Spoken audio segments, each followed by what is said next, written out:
அனைவருக்கும் வணக்கம். இன்றைக்கி நம்ம இந்த வீடியோவில் திருப்பதி ஏழுமலையான் கோவிலில் ஏழுமலையானுக்கு தீபாராதனை காட்டும் போது நடந்த ஒரு அரிய வீடியோ காட்சி தான் இப்போ நம்ம இந்த வீடியோவில் பார்த்துட்ருக்கோம். உங்களுக்கு திருப்பதி ஏழுமலையான் பிடிக்கும் அப்படின்னா ஓம் நமோ நாராயணா எனும் மந்திரத்தை மறக்காமல் கமெண்ட் பண்ணுங்கள். கட்டாயம் உங்களுக்கு திருப்பதி பெருமாளுடைய அருளால் உங்களுடைய வாழ்க்கையில் இருக்கக்கூடிய அனைத்து விதமான பிரச்சனைகளுக்குமே தீர்வு கிடைக்கும். கலியுகத்தின் கண்கண்ட தெய்வமான திருமாலின் அற்புதமான திருத்தலம்தான் திருப்பதி ஏழுமலையான் கோவில்.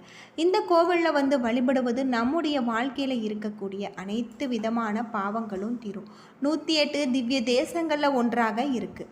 திருப்பதி கோவிலில் நம்ம சென்று வழிபடுவதன் மூலம், திருப்பதி ஏழுமலையான தரிசிப்பதன் மூலம் நம்முடைய வாழ்க்கையில் நல்ல ஒரு திருப்பம் ஏற்படும் அப்படின்னும் சொல்லப்படுது. ஆந்திர பிரதேசத்தின் தென்கிழக்கு பகுதிகளில் இந்த கோவில் அமைஞ்சிருப்பது தனி சிறப்புக்குரிய ஒன்று அப்படின்னே சொல்லலாம்.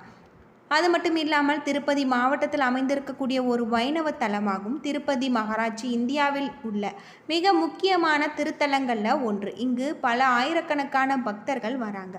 இந்த தலம் வைணவர்களின் 108 திவ்ய தேசங்களில் ஒன்றாக இருக்குது. அது மட்டும் இல்லாமல் இந்த கோவில்களில் திருவரங்கத்திற்கு அடுத்தபடியான 2வது இடத்துல வைத்து கொண்டாடப்படுது. இந்த பகுதியில் திருப்பதி வெங்கடாஜலபதி திருமலையும், இங்கு பத்மாவதி தாயார் கோவில் கொண்டிருக்கக்கூடிய திருப்பதியும் இரு நகரங்களாக விளங்கினாலுமே பொதுவில் திருப்பதி என்றே பக்தர்களால் போற்றப்படுது. திருப்பதி என்ற சொல் திருப்பதி, அது வடமொழியில் சொன்னால் பதி என்பதற்கு கணவன் என்று பொருள் உண்டு. தமிழ் சொல்லான திரு என்பதற்கு புண்ணியம், தெய்வத்தன்மை வாய்ந்த, மேன்மை மிக்க என பல பொருட்கள் உண்டு. இங்கு சென்று வழிபடுவது நல்ல ஒரு மாற்றம். நம்முடைய வாழ்க்கையில் நாம் எதிர்பார்க்க முடியாத அளவிற்கு நல்ல ஒரு வாழ்க்கை அமையும் அப்படின்னும் சொல்லப்படுது. இங்கு பிரசாதமாக வழங்கப்படும் லட்டு உலக புகழ் பெற்றது. இந்த பிரசாதமானது திருப்பதி திருமலை தேவஸ்தானத்தில் தவிர வேறு எங்கும் தயாரித்து விற்கக்கூடாது என்பதற்காக புவிசார் குறியீடு காப்புரிமை பெற்றிருக்கிறதாக சொல்லப்படுது. இந்த கோவில் பல்வேறு சிறப்புகளை கொண்டிருக்கக்கூடிய வகையிலும் இங்கு சென்று வழிபடுவதன் மூலம் நம்முடைய வாழ்க்கையில் இருக்கக்கூடிய அனைத்து விதமான பிரச்சனைகளும் தீரும். அது மட்டும் இல்லாமல் நம்முடைய வாழ்க்கையில் திருப்பம் ஏற்படும் அப்படின்னு சொல்லப்படுது. கலியுகத்தின் கண்கண்ட தெய்வமாக இருக்கக்கூடியவர் தான் திருப்பதி ஏழுமலையான் அப்படின்னே சொல்லலாம். வாழ்க்கையில் திருப்பம் நிச்சயம் என்று திருப்பதி தல தரிசனத்தை சொல்வாங்க. இந்த தலத்துக்கு அருள்பாலிப்பது கூட ஒரு உன்னதமான நிகழ்வு அப்படின்னு சொல்லப்படுது. திருப்பதி ஏழுமலையான் கோவில், வெங்கடேஸ்வரா கோவில் நாட்டில் உள்ள மிக பழமையான புகழ்பெற்ற ஆன்மீக யாத்திரை தலமாக இருக்குது. இந்த தலம் திருவேங்கடமலையின் 7வது சிகரத்தில் விற்றிருக்கு. புஷ்கரணி ஆற்றின் தெற்கே அமைஞ்சிருக்கக்கூடிய இந்த கோவில் முழுக்க பாரம்பரிய கோவில்களை கட்டுமான அம்சங்களுடன் நிர்மாணிக்கப்பட்டிருக்கு. 2.2 ஏக்கர் பரப்பளவில் அமைஞ்சிருக்கக்கூடிய இந்த கோவிலின் உள்ளே 8 அடி உயர வெங்கடேஸ்வர சிலை பிரதிஷ்டை செய்யப்பட்டிருக்காங்க. ஆனந்த நிலைய திவ்ய விமானம் எனும் தங்க பீடத்தின் மீது இந்த சிலை நிறுத்தப்பட்டிருக்கு. இந்த விக்கிரகத்தின் கண்களில் ஜொலிக்கும் மாணிக்க ரத்தின கற்கள் பொதிக்கப்பட்டிருக்காங்க. கற்பூரம் மற்றும் குங்குமம் போன்றவற்றை இவற்றோடு சேர்த்து பொதிக்கப்பட்டிருக்காங்க. ஏழுமலையானின் திருமேனிக்கு பச்சை கற்பூரம் சாத்துறாங்க. பச்சை கற்பூரம் ஒரு வகை ரசாயனம் கலந்தது. சாதாரண கற்களில் தடவி வந்தால் காலப்போக்கில் அந்த கல்லில் வெடிப்பு விழும். ஆனால் ஏழுமலையானின் வருடத்தில் 365 நாட்களுமே பச்சை கற்பூரம் தடவுறாங்க. எந்த ஒரு பாதிப்பும் இல்லை. கடல் மட்டத்தில் இருந்து சுமார் 3000 அடி உயரத்தில் இருப்பதால் எப்பொழுதுமே குளிர் நிறைந்திருக்கக்கூடிய திருப்பதியில் அதற்கு நேர்மாறாக இங்கு அதிகாலையில் குளிர்ந்த நீரால் அபிஷேகிக்கும் போது பெருமாளுக்கு வியர்க்கும். பீதாம்பரத்தால் அந்த வியர்வையை ஒற்று எடுப்பாங்க. ஏழுமலையானின் திருமேனி எப்பொழுதுமே 110 டிகிரி ஃபாரன்ஹீட் வெப்பத்துடன் இருக்குது அப்படின்னு சொல்லப்படுது. அதுபோன்று ஒவ்வொரு வியாழக்கிழமையும் ஏழுமலையானுக்கு அபிஷேகம் செய்வதற்கு முன்னதாக நகைகளை கழற்றுவாங்க. அப்பொழுது ஏழுமலையானின் ஆபரணங்கள் கதகதப்புடன் இருப்பதை நம்மால் உணர முடியும். திருப்பதி ஆலயத்தில் இருந்து சுமார் 1 கிலோமீட்டர் தொலைவில் சிலா தோரணம் என்ற அபூர்வ பாறை இருக்குது. உலகத்திலேயே இங்கு மட்டும் காணப்படும் இந்த பாறைகளுடைய வயது 250 கோடி வருடம் அப்படின்னு சொல்லப்படுது. ஏழுமலையானின் திருமேனியும் இந்த பாறைகளும் ஒரே விதமானவையாக இருக்குது. திருமலை திருப்பதி அடிவாரத்தில் இருந்து நடந்து செல்ல 2 விதமான பாதைகள் இருக்குது. அலைப்பெரி, அதாவது கீழ் திருப்பதிக்கு அருகில் இருக்கக்கூடிய பாதையை நீண்ட நெடுநாட்களாக பயன்பாட்டில் இருந்து வருவதாக சொல்லப்படுது. ஸ்ரீவாரிமெட்டு, இது திருப்பதிக்கு 20 கிலோமீட்டர் தொலைவில் சீனிவாசா மங்காபுரத்துக்கு அருகில் அமைஞ்சிருக்கு. பழங்காலத்தில் பெரும்பளவில் பயன்பாட்டில் இருந்தும் சமீப வருடங்களில் திருப்பதி தேவஸ்தானத்தால் சீரமைக்கப்பட்டிருக்கு. இந்த வழியை ஆந்திராவை சேர்ந்தவர்கள் கீழ் திருப்பதிக்கு அருகில் உள்ளவர்கள் மட்டுமே அதிகம் பயன்படுத்துகிறாங்க.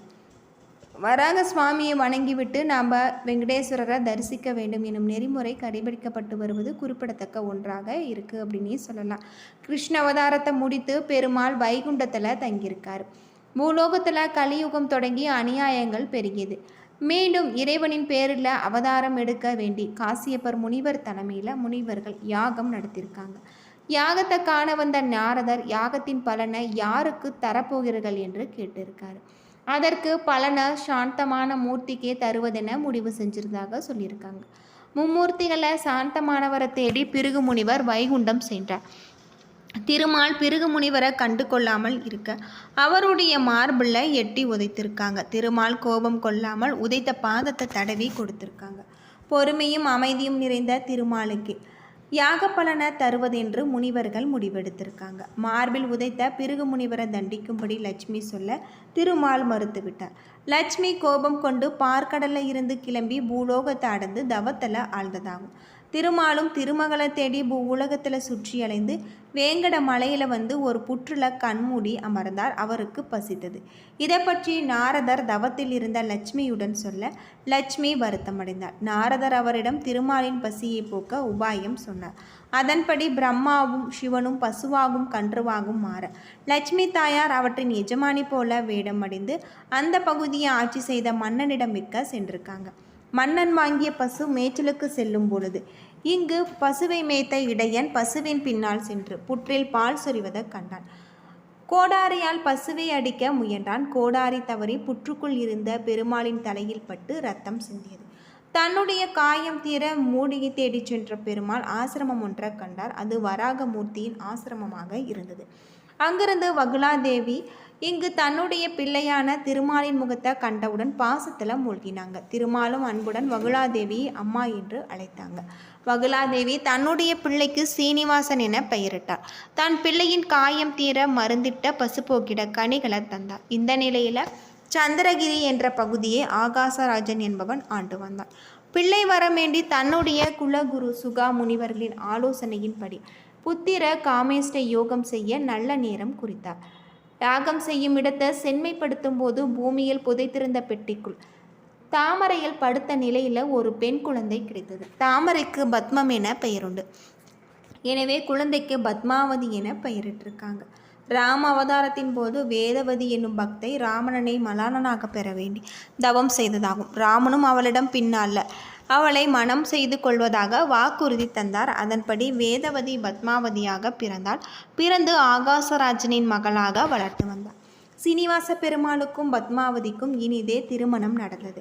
அதன் பின்பு சீனிவாச பெருமாள் கலியுகம் முடியும் வரை திருமலையில் சிலாரூபமாக பக்தர்களுக்கு அருள் தரும் விதமாக திருமலையில் எழுந்தருளிருக்காங்க. சோழ மன்னன் தொண்டைமான் தேவலோக சிற்பியான விஸ்வகர்மாவின் உதவியுடன் பெருமாளுக்கு கோவில் ஒன்றை எழுப்பியிருக்காங்க. பத்மாவதி அலமேல் மங்காபுரத்தில் அருளாட்சி செஞ்சுருக்காங்க. சீனிவாச பெருமாள் தினமும் திருச்சானூர் வந்து தங்கிவிட்டு காலையில் திருமலைக்கே திரும்பி விடுவதாக ஐதீகமாக நிலவுகிறது. அது மட்டும் இல்லாமல் இங்கு ஏழுமலைக்கு அதிபதி என்பதால் பெருமாளுக்கு ஏழுமலையான் என திருநாமம்.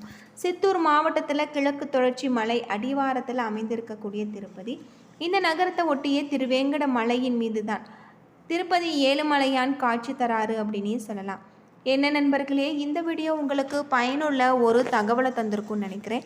வீடியோ பிடிச்சிருந்தால் லைக் பண்ணுங்கள், ஷேர் பண்ணுங்கள், கமெண்ட் பண்ணுங்கள். நம்ம சேனலை நீங்கள் இன்னும் சப்ஸ்கிரைப் பண்ணலைன்னா மறக்காமல் சப்ஸ்கிரைப் பண்ணிவிடுங்க. நன்றி நண்பர்களே.